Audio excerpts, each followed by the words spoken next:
At Christian Aid, we know that business has an essential role in helping us tackle poverty. We'll never overcome poverty without responsible business and investment. And we've been working ever since we were founded in 1945 to ensure and encourage businesses to be more responsible.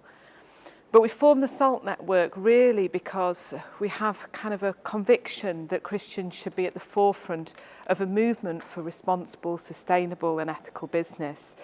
We want to encourage, support and inspire Christians to be salt in the world, so to run their businesses in a distinctive way, in a way that stops the rot, to be part of a new movement that will see business as a force for good. For us, the SALT network is a way in which we hope to kind of combine faith and business, help support, inspire and challenge Christians to be disciples in the workplace. Through the SALT network, we're kind of offering that kind of support. Our network meets, usually each hub meets around 3 times a year, and each time we meet we spend kind of 3 hours unpacking an area of business practice and really challenging the members and asking the members to challenge and inspire each other to think about what they can do around that area of business practice. So members have looked at issues such as business and human rights. They've looked at values in business and what it means to be a purpose-driven business.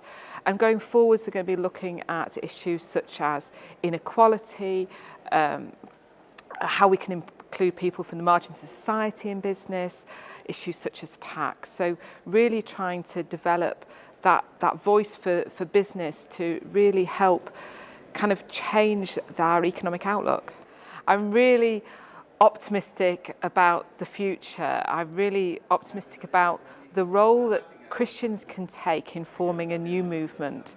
I think there's a time and a place, a kairos moment for Christians to be real leaders around this kind of growth in businesses which are good news to the wider world, businesses that can really help us eradicate poverty and move us away from the economic models of the last 50 years.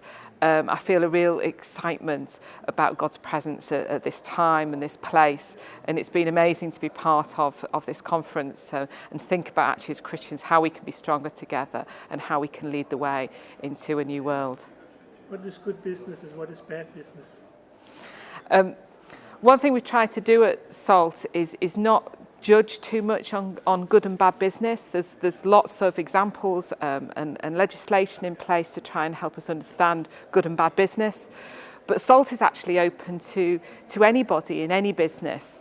We don't make a judgment call on how ethical that business is. The doors are open in the same way with any Christian discipleship to anybody who owns a business and wants to improve.